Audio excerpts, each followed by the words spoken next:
Chess.com is a great resource for beginners, intermediate players, and advanced players as far as different ways to improve your game. One of the ways that they use to improve your game is providing you with articles and different resources. So, this article I have in front of me is called The Best Chess Openings for Beginners. What I'm going to do is I'm going to read the article a little bit, and then we're going to go through the openings they list here. All right, so the first few moves of the chess game can be some of the most important moves you make. In those moves, you will establish your early plans and fight for your place on the board. Most beginners do not need to memorize exact opening moves. I want everybody to remember that. Most beginners don't need to memorize exact opening moves and should instead focus on good opening principles like controlling the center and developing your pieces. Take note. However, it is useful to know some openings as they can be common and they do help reinforce good plans. That's one of the things I want each and every beginner watching this video to take away from this. Like knowing some good openings just because they're common, and they also reinforce the good plans. I can tell you right now, all these openings we're about to look at will help you reach those goals we talked about earlier. But don't become reliant on memorization or you will soon find yourself feeling lost. Believe me, I've played a couple of games where it's like, okay, I seen a video on this opening, I tried to play the moves, and then I got to a point where I was like, okay, crap, I don't know what to do next. I'm kind of stuck here. It's like, okay, this is a good position. My pieces are here, but I don't really know what to do next. I don't want that to happen to you guys. All right, so here are the names of the openings they list. And I will also link this article in the description below if you want to look at it later. So, the articles or the openings they list: the Italian game, the Sicilian Defense, the French Defense, the Ruy Lopez, and the Slav Defense. The Italian game is one of my favorite openings. And by favorite openings, I mean it is the bane of my existence. I cannot stand this opening. And the reason I cannot stand this opening is because every time I see it, it's just too equal for me. It's like things are just, it's not that it's like too perfect. It's not like it's like perfect relationship and it's just like, oh my God, it's so perfect. I just need some drama to, so I know that everything's not perfect because I feel like I have to be perfect. No, it's just more of, I don't know. It's like, let me show you the opening. I'll give you guys will kind of see what I mean here. So the opening starts off with e4, e5. Actually, let me make the moves. So e4, e5, knight f3, knight c6, and bishop to c4. So e4, common opening move. E5, common follow-up. Knight to f3, attacking this pawn that just went to e5. Knight to c6, protecting the pawn that went to e5, and bringing this bishop out. Now, a couple things happen here. One, if you notice, the knight and the bishop cleared on the king side, which means on the next move, if white wanted to, they can castle. This is a great opening for beginners because, again, it reinforces what I said the goals were in the beginning. Grab the center. Put your minor pieces on active squares. Your bishops and your knights are minor pieces. When you can get them out into the center of the board, whether attacking or protecting center squares, and this is the center right here, you're doing good. And your pieces are always better on active squares than passive squares. And just so you know what a passive square is, this rook right here, right now, and this bishop, and even this queen are on passive squares. I mean, every piece right here is on a passive square, but it takes a while to get this rook out. When you castle, you get it out quicker, so then the rook goes from passive to active. But as you can see from here, it's like the game can go a few different ways. Typically, I like to bring my bishop out here to c5.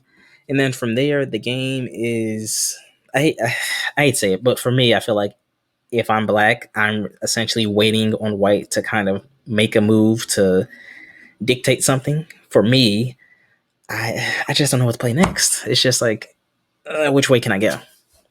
That just means I need to study this opening a lot more. But I looked at some stats and saw that this opening in particular is one that I lose a lot at.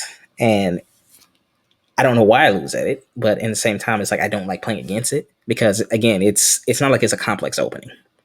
It's just the game can go several different ways, but I do tend to lose this opening. I haven't played this opening a lot on white because I don't like playing against it, and I typically like to play openings that the openings I like to play for white are sometimes openings that I don't mind playing against on black. So if I don't like playing against it on black, I'm probably not going to play that opening on white, even though I probably should. However, the Italian game begins with e4, e5, knight to f3, knight to c6, and bishop to c4. The point is to control the center quickly, which, as you can see, we have this pawn here, this knight going after this pawn and protecting that square, and the bishop coming here, attacking this this d5 square, also a center square. And then put your bishop in on its most dangerous square. And the reason this is a dangerous square is because this is a very vulnerable square.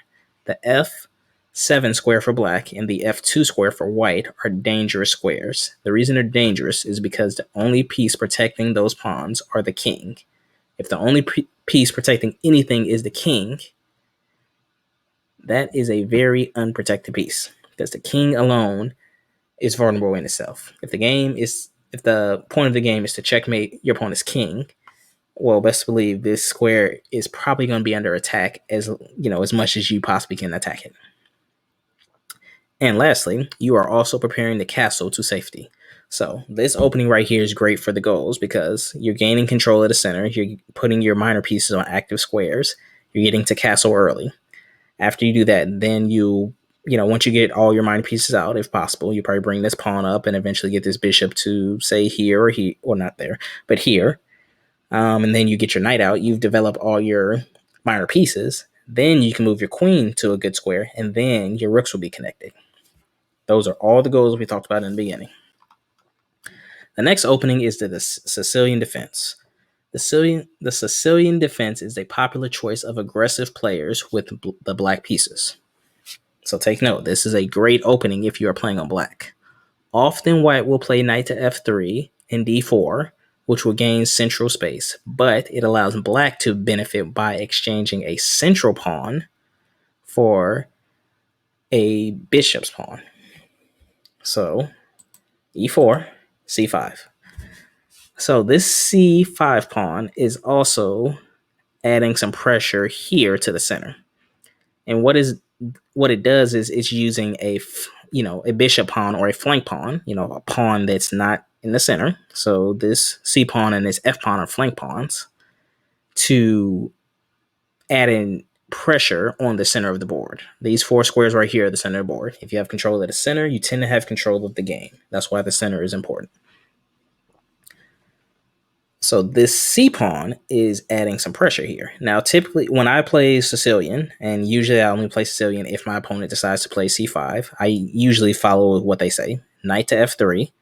They usually do pawn to d6, protecting this pawn. Then I play d4 to bring this pawn up. And then my opponent may bring the knight here, and or they might take it. They might take this d4 pawn. I take with my knight. They bring this knight out here. I typically bring this knight right here to c3 to protect this pawn, because usually what follows after that is this knight comes to f6 to attack this pawn. And it usually kind of, drifts off into the middle game. And, it's kind of complex to explain. But this opening, again, I didn't know this was a beginner opening. I would have thought this might have been a little bit more advanced. But Sicilian has a lot, and I do mean a lot of variations. This is a very popular opening, especially by a lot of grandmasters. They typically play the dragon variation or some other variation that they've made. But Sicilian Defense is a great beginner opening. Next, the French Defense. The French Defense is one of the first strategic openings every chess player should learn. Well, after e5, now or later, both sides have pawn chains. And we'll talk about pawn chains later in the series. One risk of the French defense is that the c8 bishop can be very hard to develop. So let's show what the French defense looks like. So we have e4, we have e6, we have d4, again, having two pawns in the center to control the center. And then we have d5.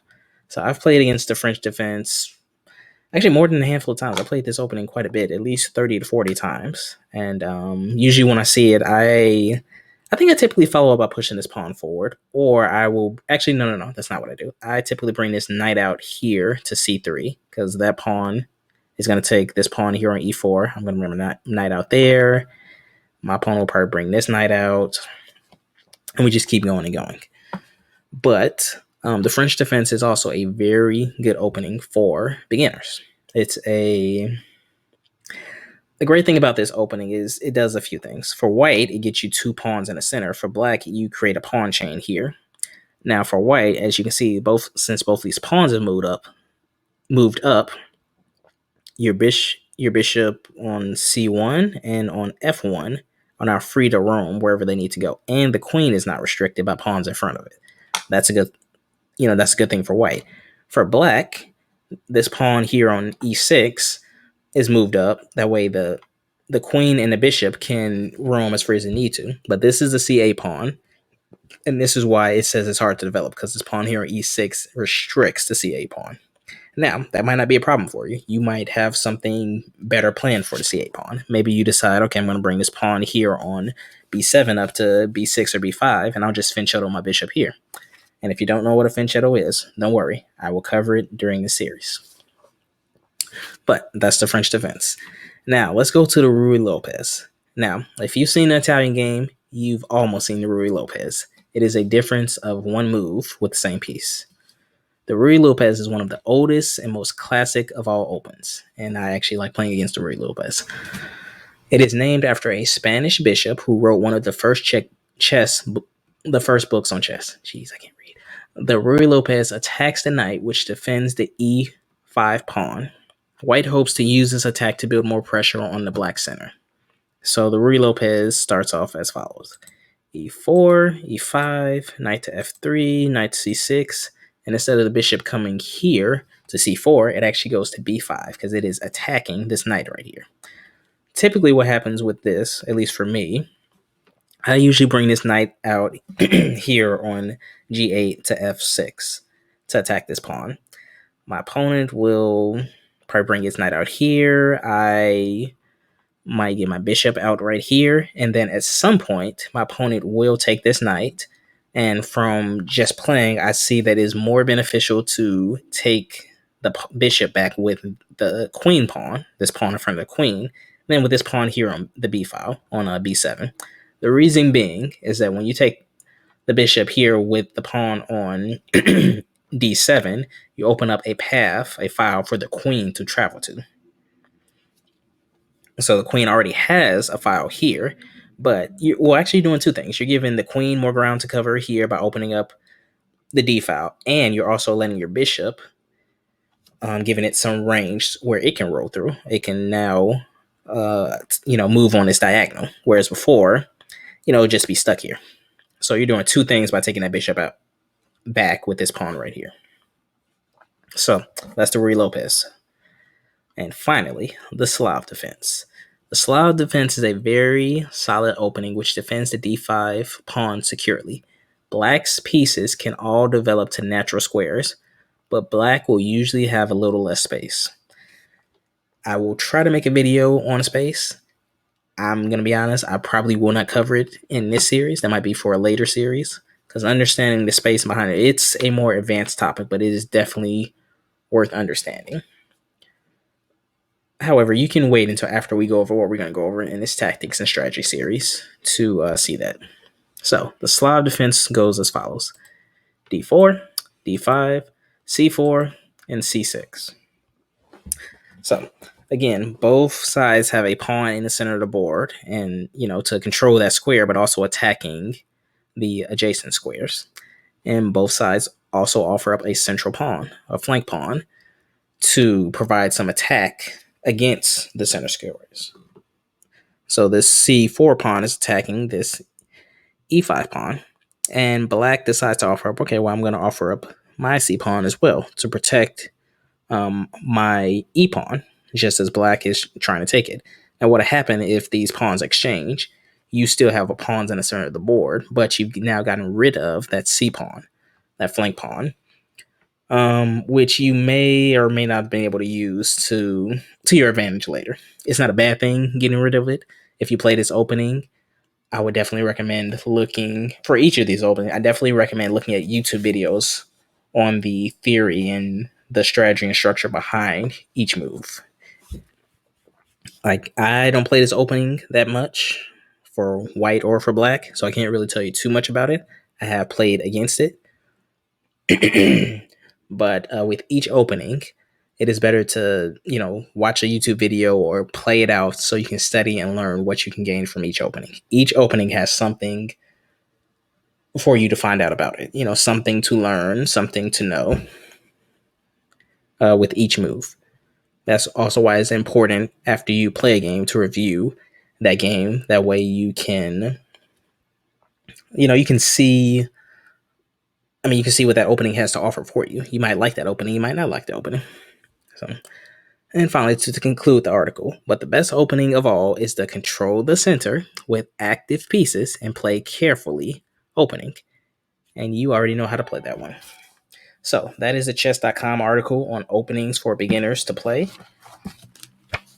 So I hope you guys got something from this article.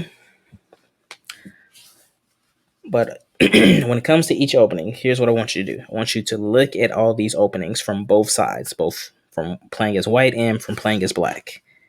If you have the chance, visit chess.com and view some of their openings and view what stats are available. Actually, let's take a quick look so you guys can see exactly what I'm talking about. Let's say you want to know more about Sicilian Defense. Let's click on Sicilian. This is what I mean by visiting chess.com and looking at their stats. Say you like the Sicilian and you want to know, okay, well, which side is it good for? Well, here are some stats on it. And these stats come from chess.com. These come from all the games that chess.com has registered. People playing on chess.com, what opening they played. These are the stats available. So on here, they say white wins 37.4% of the time. The game is drawn 29.7% of the time, and black wins 33% of the time. So as you can see, this opening can go either way for both sides. That isn't always the case with every opening, but this is one of the openings where it is the case, and it's a very popular opening. And under that, you can see, okay, these are the common variations on what to play next, and those percentages of what side does what. This light bar is white. This gray bar is the drawn games, and this black bar, of course, is players playing as black. So chess.com is a great resource, so please use it as you try to learn to get better at chess.